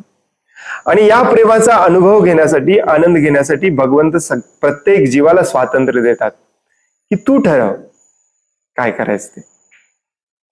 आणि मग या स्वातंत्र्याचा जीव दुरुपयोग करतो आणि मग तो निस्वार्थ निखळ प्रेम करण्याऐवजी स्वार्थी प्रेमाकडे झुकतो. आणि मग तो स्वार्थी प्रेमाकडे झुकला तर मग त्याला त्या समाजातून उचलून या समाजात टाकलं जातं. प्रभूजी, इथं जसं भौतिक जगात आपल्याला 3 गुणांनी बांधलेलं आहे, तसं आध्यात्मिक जगात पण आपण कशाने तरी बांधलेलो आहेत का? तिथं आपल्याला म्हणजे जसं की पूर्ण स्वतंत्रता तिथं आहे का? तिथेही आपण कशाने तरी बांधलेलो आहे? नाही, तिथे कसल्याही प्रकारचं बंधन नाही. मुळात तिथे काळच नाही. इथे सगळं काळाने कंट्रोल केलं जातं आणि 3 गुणांनी बांधलं जातं. तिथे कुठल्याही प्रकारचा गुण नाही, तिथे काळ नावाचा प्रकार नाही. तिथे फक्त प्रेम आहे आणि फक्त आनंद आहे. आणि मग अशा वातावरणात राहून पण त्या जीवाला म्हणजे भगवंताबद्दल अशी मत्सर किंवा आता तुम्ही म्हणालात की त्या जीवात्म्याला भगवंतासारख्या 5 रसामध्ये किंवा त्या 12 रसामध्ये भोग घेण्याची इच्छा होते. मग आणि त्यानंतर त्याच्या मनात असं ईर्ष्या वगैरे येते. मग हे आध्यात्मिक जगात पण येऊ शकते का ईर्ष्या वगैरे? आणि जर समजा आपण जर इथून मुक्त झालो आणि परत आपल्या जे धामात आहेत तिथं गेलो आणि परत का नाही अशी इच्छा परत येईलच ना? कारण भगवंतामध्ये जे गुण आहेत तेच आत्म्यामध्ये पण आहे. आणि मग आत्म्यामध्ये परत भोग घेण्याची किंवा त्या रसामध्ये आनंद घेण्याची इच्छा परत पण येऊ शकते ना? येस, डेफिनेटली येऊ शकते. परंतु ते इतकं पण सोपं नसतं. जसं की असं नाही आहे की आपण मागच्या वर्षी आध्यात्मिक जगातून इथे आलेलो आहे. शास्त्र आपल्याला सांगतं की या भौतिक जगामध्ये येऊन आपल्याला इतका वेळ झालेला आहे की आपण ते मोजू शकत नाही. इतके जन्म झालेत. या भौतिक जगामध्ये जितके अणुरेणू नसतील त्याच्याही पेक्षा जास्त जन्म मृत्यूच्या चक्रातून आपण गेलेला आहे. आणि ज्या दिवशी आपण परत आध्यात्मिक जगात जातो ती स्थिती देखील तेवढ्याच काळासाठी असते. आणि त्याचं वर्णन जनरली शास्त्रामध्ये केलं जातं, अनंत काळासाठी आपण तिथे राहतो. एवढ्या सहजासहजी लगेच येणं जाणं चालू नसतं. गेलो दुसऱ्या दिवशी मला मत्सर निर्माण झाला, परत आलो, इथे आलो, दुसऱ्या दिवशी शुद्ध झालो, परत गेलो, असं होत नसतं ऍक्च्युली. कारण याला परमशुद्धता म्हटलं जातं. ही परमशुद्धतेच्या अवस्थेतून एखादा इतक्या सहजासहजी अशुद्ध होत नाही, त्याला अनंत काळ लागतात. आणि म्हणूनच या अशुद्धतेतून देखील इतक्या सहजासहजी जो शुद्ध होत नाही त्याला देखील अनंत काळ लागतात. त्यामुळे तुम्ही म्हणालात की आपण अनंत काळापासून इथे आलो आहोत. मग ज्या वेळेस म्हणजे इथं मायेच्या प्रभावामुळे आपण सगळं विसरून गेलो आणि परत पण कुठल्या तरी जन्मात आपण भगवंताकडे जाण्याची इच्छा केलीच असेल ना. मग आपण तिथून एका इच्छेमुळे खाली ढकललो गेलो. मग आपण इथं तर किती इच्छा करतो की आपल्याला परत जायचंय, वापस जायचंय, भगवंताकडे परत जायचंय. मग पण हे एका जन्मात तर शक्य होत नाही. याच्यासाठी आपल्याला कितीतरी जन्म घ्यावे लागतात, कितीतरी म्हणजे भक्ती करावी लागते. त्यानंतर कधीतरी आपण परत जातो. मग तिथून येताना फक्त एक इच्छा आणि एक आपला दुर्गुण आणि इथून जाताना एवढं असं का? कारण ही जी इच्छा आहे परत भगवंतांकडे जायची ती शुद्ध इच्छा नसते. फॉर एक्झाम्पल, आपल्यापैकी किती जणांना उद्या सकाळी मेलो तरी चालेल परंतु मला भगवत धामात जायचं असं वाटते? खूप कमी जणांना वाटते. भगवद्गीते पण मध्ये सांगितलं जातं की लाखो करोडो मधल्या एकाला वाटतंय की मी पूर्णपणे भगवंतांना शरण जाणार म्हणजे जाणार. बाकीचे सगळे अर्धवट इच्छा ठेवून आलेले असतात. मला हे पण पाहिजे, मला ते पण पाहिजे, त्याच्याबरोबर भक्ती पण पाहिजे. इतकी मोह आहे, इतकी माया आहे त्याच्यामध्ये आपण गुंतलेलो आहे, ते आपण सोडू शकत नाही एवढ्या सहजासहजी. आणि म्हणूनच आपण सहजासहजी जात नाही परत आहे ना. तर मग त्याच्यामध्ये पण हे जे गुण टाकलेले आहेत ते भगवंताच्या इच्छेनंच टाकलेले आहेत. No no no no no no no no no no no no भगवंतांची इच्छा काहीही नाही, हे सगळी तुमची इच्छा आहे. भगवंतांची इच्छा आहे फक्त तुम्ही शुद्ध व्हावं आणि परत यावं. ही सगळी आपली इच्छा आहे म्हणून निर्माण केलेलं आहे. भगवंतांनी तुम्हाला सांगितलेलं नाही तुमच्या नातवंडावर तुम्ही आसक्त व्हा. तुम्ही आसक्त होता. जसं आज दुपारी एका माताजींनी मला फोन केलेला, त्यांना मी म्हटलं या माताजी शेतावरती राहायला, म्हणाले येणार येणार प्रभूजी, मायेनं पकडून ठेवलंय, काय करायचं. मायेनं पकडून ठेवलेलं नसतं तुम्हाला, तुम्ही मायेला पकडलेलं असतं, तुम्हाला ते सोडायचंय. भगवंतांना आपण दोष देऊ शकत नाही. गुलाबजामुन किंवा आईस्क्रीम आपल्याला जेव्हा दिसतो तेव्हा आपण त्याच्याकडे आकर्षित होतो. ते गुलाबजामुनचा दोष नसतो त्याच्यामध्ये, तुम्हाला दाखवलंय या या या म्हणून, हे आपला दोष असतो. आपल्या मनाची कमकुवतता असते. आपण प्रलोभनांना बळी जातो. प्रलोभनं असणार सगळीकडेच, प्रलोभनं आध्यात्मिक जगात पण आहेत, परंतु तिथे आपलं मन स्ट्रॉंग असतं. आता इथे आपलं मन तेवढं स्ट्रॉंग नाही आहे, त्यामुळे आपण त्या प्रलोभनांना बळी जातो. याचा अर्थ असा नाही की भगवंतांनी ही प्रलोभनं आपल्याला इथे कायम डांबून ठेवण्यासाठी बनवलेली आहेत. नाही, भगवंत तर इतके दयाळू आहेत की त्यांना तुम्ही या क्षणी परत हवात. ते आपले पिता आहेत. कुठल्या मुलाला, कुठल्या वडिलाला वाटेल की आपला मुलगा घर सोडून गेलाय, तो परत येऊ नये. त्याला तर कंटिन्युअसली हेच वाटत असतं की तो आज आता या क्षणी यावा. परंतु आपली इच्छा असते वाईट संगतीमध्ये राहायची, वाईट संगतीत वाईट कर्म करत राहायची. त्याला आपण काय करणार. आणि शास्त्र इतकं परफेक्ट आहे, शास्त्रात सांगितलेलं आहे की तुम्ही एका क्षणात भगवत धामात जाऊ शकता. तुम्हाला 2 जन्माची पण गरज नाही, या जन्माची पण गरज नाही, या क्षणी जाऊ शकता जर तुम्ही ठरवलं तर. परंतु आपलं मन ठरवत नाही. आपलं मन अजूनही हजारो भौतिक गोष्टींमध्ये गुंतलेलं असतं. आणि जोपर्यंत अगदी ॲटॉमिक लेवलच्या गोष्टीमध्ये आपलं मन भौतिक जगातल्या भौतिक गोष्टीमध्ये गुंतलेलं असतं, तोपर्यंत आपण इथून जाऊ शकत नाही, कारण ती तुमची इच्छा आहे. त्यामुळे तुम्हाला इथून सुटका नाही. त्यामुळे भगवंतांना आपण दोष देऊ शकत नाही यासाठी. हे सगळं आपण केलेलं असतं.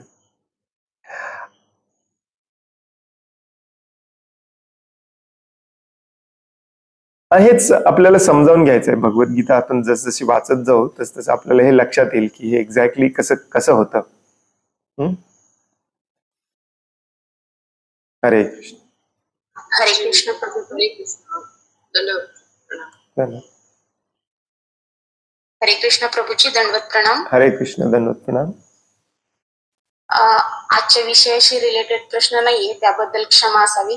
पण आता पितृपक्षाचा पंधरवाडा चालू आहे, तर त्याच्यामध्ये एक्झाम्पलवर नवरा बायको आहेत आणि त्याच्यामध्ये जर समजा बायकोनी एखाद्या जर आत्महत्या वगैरे केलेली असेल, तर असं मी ऐकलेलं आहे की ते म्हणतात की बरेच लोक असं म्हणतात की ती ज्या व्यक्तीने आत्महत्या केलेली आहे तर ती दुसऱ्या व्यक्तीला त्रास वगैरे देते. तर हे कितपत योग्य आहे, म्हणजे खरं आहे की खोटं आहे, हे जाणून घ्यायचं होतं. पूर्णपणे खोटं आहे. जो भूत आत्मा असतो तो जनरली कोणालाही त्रास देत नसतो. ऍक्च्युली भूत होणे ही त्याला दिलेली सजा असते. कारण तुमचं आयुष्य ठरलेलं असतं, त्याच्या आधी तुम्हाला तुमचं आयुष्य संपवण्याचा अधिकार नसतो. उरलेलं आयुष्य तुम्हाला विदाऊट शरीर काढण्याची तुम्हाला सजा दिलेली असते. त्यामुळे तो दुसऱ्याच्या शरीरात जाणे, दुसऱ्यांना त्रास देणे हे सगळं थोतांड आहे. ऍक्च्युली असं काही होत नसतं. जे काही पूर्वीच्या काळात आपण पाहत होतो, ऐकत होतो, ते सगळ्या योग सिद्धी असतात. वेगवेगळ्या योग सिद्धीद्वारे हे केलं जातं. परंतु कलियुगामध्ये ते देखील जवळजवळ अशक्य आहे. कोणीही एवढा योगी श्रेष्ठ नाही आहे कलियुगामध्ये जो अशा योग सिद्धी प्राप्त करेल, त्रास देईल. त्यामुळे बिनधास्तपणे तुम्ही विसरून जावा. हे सगळं काही नाही आहे, सगळं थोतांड आहे. कोणी कोणाला त्रास देत नाही. आणि आपण जर भगवान श्रीकृष्णांची भक्ती केली नामस्मरण केलं, भगवान श्रीकृष्णांच्या सेवेमध्ये लागलो, तर भगवान श्रीकृष्ण आपल्याला वाचवणार आहेत. त्यामुळे कशाला घाबरायचं? ऍब्सोल्युटली काही गरज नाही. आणि आता तुम्ही विचारला म्हणूनच सांगतो, आणि सगळ्यांनी लक्षात ठेवा, परत हा विषय पण काढू नका. पितृपक्ष काहीही करायचं नाही. हे सगळं थोतांड आहे. कलियुगामध्ये या एकाही गोष्टीला कुठल्याही प्रकारचं मान्यता दिलेली नाही. कलियुगामध्ये युगधर्म आहे फक्त आणि फक्त नाम जप करणे आणि भगवंतांची सेवा करणे. ऍक्च्युली भगवद्गीतेच्या पहिल्याच अध्यायामध्ये सांगितलेलं आहे की हे सगळं आपण करूच शकत नाही. कारण पितृपक्ष करायचं म्हणजे ब्राह्मण पाहिजे. ब्राह्मणच नाही आहे कलियुगामध्ये. करोडो तुम्ही शोधला तरी मिळणार नाही ब्राह्मण. त्यामुळे काही गरज नाही पितृपक्ष करायची, काही गरज नाही भूत प्रेत असले काही करायची. अगदी अक्षरशः भगवद्गीतेमध्ये आणि भागवतात सांगितलेलं आहे की पिंडदान, श्राद्ध हे जरी नाही केलं तरी चालते कलियुगामध्ये. परंतु भगवंतांचं नामस्मरण, शुद्ध नाम आणि त्या शुद्ध नामाची सेवा हा एकमेव मार्ग आहे भगवत कलियुगामध्ये.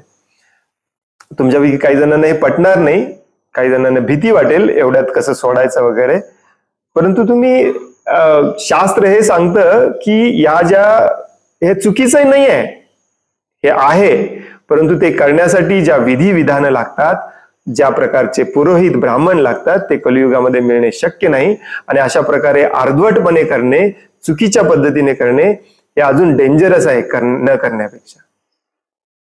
त्यामुळे बेस्ट हे पितृपक्ष वगैरे काही करायचं नाही. आपण नाम जप करायचा, भक्तांचा संग करायचा, सत्संग करायचा आणि भगवत धामात लवकरात लवकर जायचा प्रयत्न करायचा. धन्यवाद. हरे कृष्ण. हरे कृष्ण. हा प्रभूजी, ह्याच्याशीच रिलेटेड विचारायचं की म्हणजे रामांनी पण दशरथांचं श्राद्ध केलेलं होतं.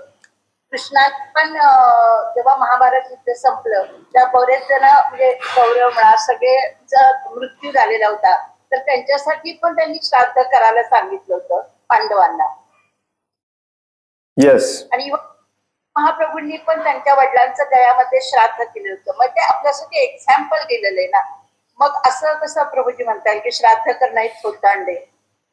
थोतांड नाहीये. मी मगाशी काय म्हणालो ऐका, थोतांड नाहीये. हे सगळं शास्त्रामध्ये दिलेलं आहे, हे सगळं शास्त्रोक्त आहे. परंतु कलियुगामध्ये ते आपण करू शकत नाही. आता आपलं आयुष्यमान, आपली स्मृती, आपलं बळ, आपली दया, आपलं सत्य इतकं कमी झालेलं आहे की ही विधी विधानं करण्याचं आपल्याकडे सामर्थ्यच राहिलेलं नाही. अच्छा, ठीक आहे. ब्राह्मण किंवा यज्ञ होत असेल, पण ऍटलीस्ट आपण जेवण जे काही करतो ते तर आपण अर्पण करू शकतो ना. हो, करू शकता. परंतु त्याही पेक्षा श्रेष्ठ असतं शुद्ध भक्त होणे. एक शुद्ध भक्त आपल्या पुढच्या मागच्या 17 पिढ्यांना शुद्ध करतो, उद्धार करत असतो. तुम्ही जर शुद्ध भक्त नाहीये ना, तर म्हणजे आम्हालाही असं सांगितलं होतं पिक्चर मध्ये की जोपर्यंत शुद्ध आपण होत नाही तोपर्यंत आपल्याला हे केलं पाहिजे. हो, पण तुम्हाला तोपर्यंत ते करण्यासाठी त्याची विधी तुम्हाला माहिती असली पाहिजे ना. चुकीचं किंवा अर्धवट करून त्याचा फायदा होत नसतो कधीच. अच्छा. आणि अजून एक आता फॉर एक्झाम्पल मी तुम्हाला सांगतो, घरी 5 किंवा 10 ब्राह्मणांना बोलून ब्राह्मण भोज द्यायचा असतो. इथे लाखात करोडोमध्ये एक मिळायचं अवघड झाले. तुम्ही 10 कुठून आणणार? मग ज्यांना तुम्ही भोज देता ते जर ब्राह्मण नसतील तर त्याचे वाईट परिणाम तुम्हाला भोगावे लागणार. आणि म्हणून कलियुगामध्ये हे स्ट्रिक्टली टाळण्यासाठी सांगितलंय आणि फक्त नाम जपाचा आश्रय घ्यायला सांगितलंय. कारण ते ती एक गोष्ट अशी आहे जो प्रत्येक जण करू शकतो, कारण त्याला नियम आणि बंधनं नाहीत. सोपी पद्धती सांगितल्या आपल्याला. ह्या ज्या अवघड पद्धती होत्या, सूर्यदेवाची पूजा करणे, यज्ञ करणे, श्राद्ध करणे, ह्या सगळ्या अवघड पद्धती असतात आणि ते करण्यासाठी लागणारे मंत्र देखील आपण म्हणू शकत नाही. ही परिस्थिती आहे कलियुगामध्ये.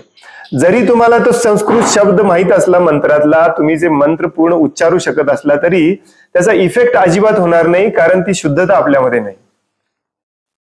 नसेल तर आपण पण शाप दिले असते, खरे झाले असते आणि आपला आशीर्वाद पण खरा झाला असता. आता कलियुगामध्ये आशीर्वाद आणि शाप खरे का होत नाहीत सांगा? कारण आपल्या मनाची शुद्धता राहिलेली नाही. पूर्वीच्या काळातले मंत्रच नाही तर आशीर्वाद शाप सगळे खरे व्हायचे. मग अशा प्रकारे चुकीचे मंत्र म्हणून चुकीच्या विधिविधान करून आपल्याला हे कर्मकांड, हे विधिविधान केला तर त्याचा नंबर 1 फायदा तर अजिबात होणार नाही, परंतु तोटा व्हायचे 100% चान्सेस आहेत. कारण चुकीचं विधिविधान हे करणाऱ्याला नुकसानदायक असतं, हे पण शास्त्र सांगतं. आणि म्हणून शास्त्रामध्ये अगदी स्ट्रिक्टली सांगितलेलं आहे. श्रीमद भागवतम मध्ये नारद मुनी स्वतः सांगतात की येस, नारद मुनी या शब्दात सांगतात, येस तुम्ही पितरांचे ऋणी आहात, तुम्ही गुरूंचे ऋणी आहात, तुम्ही सूर्यदेवांचे ऋणी आहात, तुम्ही हजारो जणांचे ऋणी आहात आणि हे सगळी विधिविधानं यांचे ऋण फेडण्यासाठी म्हणून दिलेले आहेत. परंतु या कलियुगामध्ये ही सगळे ऋण तुम्ही फक्त नाम जपाने फेडू शकता, तेवढंच करा, बाकी काही करू नका. हे नारद मुनींनी सांगितलेलं आहे. श्रीमद भागवतमच्या पहिल्याच स्कंदामध्ये सांगितलेलं. आणि असं आहे का प्रभूजी की फक्त म्हणजे माताजींचं श्राद्ध करायचं नसतं, फक्त ते गेलेले म्हणजे सासरे किंवा जेंट्स मध्ये त्यांचं श्राद्ध करावं असं आहे का? नाही नाही नाही, ते सगळ्यांचं करायचं असतं. आणि हे बघा, अजून आपले बरेच नातेवाईक आहेत, घरातले भक्तीमध्ये नसतात, त्यामुळे हे सगळं श्राद्ध वगैरे करायला काही हरकत नाही, कारण ते काय ऐकणार नाहीत तुमचं. त्यामुळे एक सामाजिक रीतिरिवाज, एक कुटुंबाच्या सुखासाठी, समाजाच्या रीतिरिवाजासाठी म्हणून करणार असाल तर करा, परंतु तुम्ही नाम जपावरती भर द्या. नामजप तर आहेच. येस. बरोबर. एक भक्त म्हणून तुम्ही त्याच्यावर विश्वास ठेवू नका, त्याच्याने काही फायदा होणार नाही.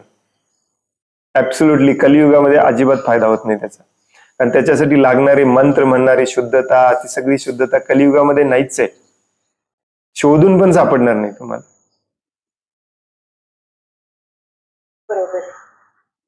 मी हे एवढ्या कॉन्फिडेंटली याच्यासाठी सांगू शकतो की श्रील प्रभुपादांची सगळी पुस्तकं, सगळी प्रवचने मी ऐकलेत, तुम्हाला याच्यात कुठेही सापडणार नाही प्रभुपादांनी सांगितलेलं करा म्हणून. उलट 1000 ठिकाणी सापडेल प्रभुपादांनी सांगितले करू नका. आता मग हे आपल्यामध्ये कोण सांगतं मला माहिती नाही, प्रभुपादांचे अनुयायी तर कधीच सांगणार नाही. हरे कृष्णा प्रभुजी. हरे कृष्ण. हरे कृष्णा. हरे कृष्ण. प्रभुजी, ह्याच्या आपल्याला इंस्टाग्रामवर कथेचं मिळेल का सगळं रेकॉर्डिंग? युट्यूबवर मिळेल प्रभुजी. ठीक आहे प्रभुजी. हरे कृष्णा. हरे कृष्ण. युट्यूब वरती लाईव्ह रोज असतं आणि रेकॉर्डिंग दुसऱ्या दिवशी टाकलं जातं. कालचं रेकॉर्डिंग टाकलं नाही. त्याचं ही पाठवा मग आम्हाला. येस. लाईन पाठवा त्याची युट्यूबची. Yes yes. हरे कृष्ण. हरे कृष्ण. दंडवत प्रणाम. हरे कृष्ण प्रभूजी, दंडवत प्रणाम. हरे कृष्ण. आम्ही आता 8-10 दिवस झालं, आमचा एक डिवोटीचा ग्रुप आहे. दिवस आमचे 17 व्हायचे, तर अचानक 15 दिवस झालं थोडस प्रॉब्लेम मुळे बंद झाले. तर आम्ही त्या पिरियड मध्ये आता सवय होती, तर आम्ही 64 माळाचं हे चालू केलं. तर म्हणजे होतात माळा व्यवस्थित 64 माळा, पण ते आपण त्याच्यात काही नियम वगैरे आहेत का? म्हणजे हृदयपूर्वक झाला पाहिजे किंवा कसं काय केल्या पाहिजेत का 64 माळा, का 16 माळांवरच थांबलं पाहिजे? 10 नाम अपराध सांगितलेले आहेत शास्त्रामध्ये. श्रील प्रभुपादांनी आपल्याला ते 10 नाम अपराध सांगितलेले आहेत. त्या 10 पैकी एकही केला नसला पाहिजे, त्याच्याशिवाय शुद्ध नाम जप होतच नाही. प्रभुपाद देखील नेहमी सांगायचे की जपाची संख्या वाढवण्याऐवजी जपाची क्वालिटी वाढवा. हे नाम अपराध करत असाल तर तुम्ही 64 काय एक जरी केला तरी काही उपयोग नाही. 10च्या 10 नाम अपराध पूर्णपणे आपले बंद झाले पाहिजेत. याचा प्रयत्न केला पाहिजे आपण. तोपर्यंत हा जो नाम जप असतो तो एक तर नाम अपराध असतो किंवा नामाभास असतो. 10 नाम अपराध अगदी कोणी दुसऱ्याला सांगायची गरज नाही, तुम्ही स्वतःलाच विचारायचं की यातला एखादा अपराध मी करतोय का अजून. करत असाल तर ते तुम्ही लक्षपूर्वक तो अपराध न करण्याचा अगदी जीव की प्राण ओतून प्रयत्न केला पाहिजे. कारण यातला एक जरी अपराध तुम्ही करत असाल तर चैतन्य महाप्रभू म्हणतात की कित्येक जन्म जरी तुम्ही नाम जप केला तरी तुम्हाला कृष्ण प्रेम मिळणार नाही. चैतन्य चरितामृताच्या आदी लीलामध्ये 8व्या अध्यायात चैतन्य महाप्रभू म्हणतात. आणि हा श्लोक पण रोज म्हणत जावा.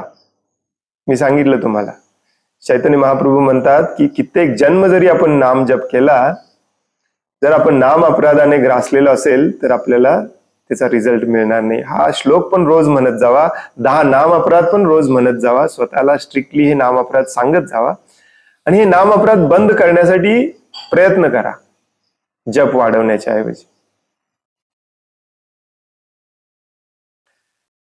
ही धन्यवाद प्रभूजी. खूप वाईट परिस्थिती आहे सद्यस्थितीमध्ये. फक्त जप वाढवायला सांगितलं जातं पण हे अपराध कोण बंद करणार, होय की नाही.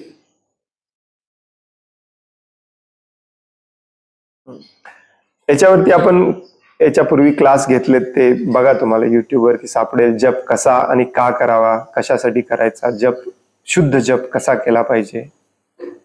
त्या दिवशी तुम्ही होता की नाही माहिती नाही, तुम्हाला सापडेल युट्यूब वरती.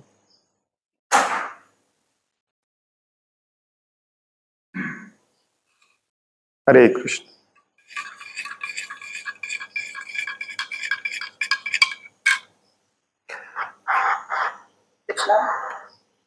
हरे कृष्ण.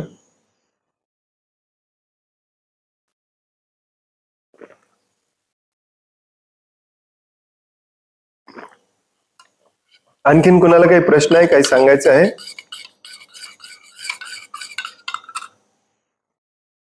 हरे कृष्ण प्रभुजी, दंडवत प्रणाम. हरे हरे. हरे कृष्ण. श्री कृष्ण, दंडवत प्रणाम प्रभुजी. येस. हरि बोल प्रभुजी. खूप सुंदर लेक्चर दिला आणि मला म्हणजे ह्या संबंधित प्रश्न विचारणार होता की अनर्थ निवृत्तीसाठी म्हणजे काय जास्तीत जास्त प्रयत्न करायला पाहिजे प्रभू. श्रवण नंबर 1. श्रवण श्रवण श्रवण श्रवण श्रवण श्रवण हे शुद्ध असलं पाहिजे. फॉर एक्झाम्पल, तुमच्यापैकी बरेच जण आता बऱ्याच वेगवेगळ्या सत्संगामध्ये मला माहिती आहे परत ऐकणार आहेत की पितृपक्ष करायला पाहिजे. हे शुद्ध श्रवण नाही. जिथे जिथे तुम्हाला असं सांगतील ना तिथे तिथे तुम्ही विचारलं पाहिजे की हे शास्त्रात कुठे दिलंय सांगा, प्रभुपादांनी कुठे सांगितलंय सांगा. शुद्ध श्रवण आजकाल शुद्ध राहिलं नाही, त्यामुळे आपली प्रगती खूप स्लो होते. श्रवण कशाचं श्रवण? भगवद्गीता आणि श्रीमद भागवतमचं श्रवण. याच्या पुढे जाऊ नका. आता हे पितृपक्ष वगैरे हे सगळं गरुड पुराण आहे, पद्मपुराण, हे पुराण आपल्या वाचण्यापर्यंत आपली मजल जाऊ शकत नाही. तुम्ही भागवतम संपवू शकत नाही या जन्मात. प्रभुपादांचा आदेश आहे भगवद्गीता, श्रीमद भागवतम, चैतन्य चरितामृत. श्रवण श्रवण श्रवण श्रवण श्रवण. श्रवण कसा असला पाहिजे? शुद्ध भक्तांकडून, शुद्ध भक्तांच्या संघामध्ये श्रवण असला पाहिजे. शुद्ध भक्तांचा शोध घ्या, शुद्ध भक्तांची संघ वाढवा, शुद्ध भक्तांच्या संघामध्ये श्रवण करा, मग अनर्थ निवृत्ती होते. आणि प्रभूजी, भगवद्गीता आणि भागवतम म्हणजे कुठल्या वेळेत म्हणजे वाचन करायला पाहिजे? भागवतमचं वाचन जनरली सकाळी केलं जातं आणि भगवद्गीतेचं वाचन संध्याकाळी केलं जातं. आणि स्मरण शक्तीसाठी म्हणजे काय असं, म्हणजे आठवणीत राहण्यासाठी? आठवणीत राहण्यासाठी 100% ट्राईड अँड टेस्टेड उपाय सांगतो मी तुम्हाला सगळ्यांना. जे वाचलंय, जे पटलंय ते त्या क्षणापासून आचरणात आणायचं. कधीच आयुष्यात तुम्ही विसरणार नाही. हरे हरे. जोपर्यंत तुम्ही आचरणात आणणार नाही दुसऱ्या क्षणाला तुम्ही ते विसरून जाल. आणि हा आपल्या बद्ध जीवांचा हा सगळ्यात मोठा प्रॉब्लेम आहे. जे आपण श्रवण करतो ते आपल्याला पटलं असेल, पटलं नसेल तर प्रश्न विचारून संदेह दूर करून घ्या, परंतु पटलं असेल तर ते लगेच आचरणात आणलं पाहिजे. आपण आचरणात आणत नाही म्हणून आपण ते विसरतो, कारण ते आपल्यासाठी महत्वाचं नसतं. जसं बायको तुम्हाला सांगते कोथिंबीरच्या 2 पेंड्या घेऊन या, पण तुम्ही विसरून येता का? कारण तुम्हाला ते महत्वाचं नसतं. त्यामुळे सिरियसली घेतलं पाहिजे श्रवण आणि ते आचरणात आणलं पाहिजे, मग आपण कधीच विसरणार नाही. हरे कृष्ण. धन्यवाद प्रभूजी. हरे कृष्ण. हरे.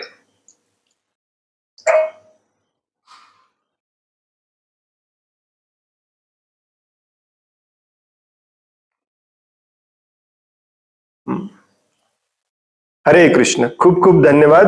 वांछा कल्पतरुभयश्च कृपा सिंधुभ्य एव च पतितानां पावनेभ्यो वैष्णवेभ्यो नमो नमः. अनंत कोटि वैष्णव वृंद की जय. वैष्णव ठाकुर शिल प्रभुपाद की जय. भगवत गीता जशी आहे तशी की जय. हरे कृष्ण. धन्यवाद. हरे कृष्ण.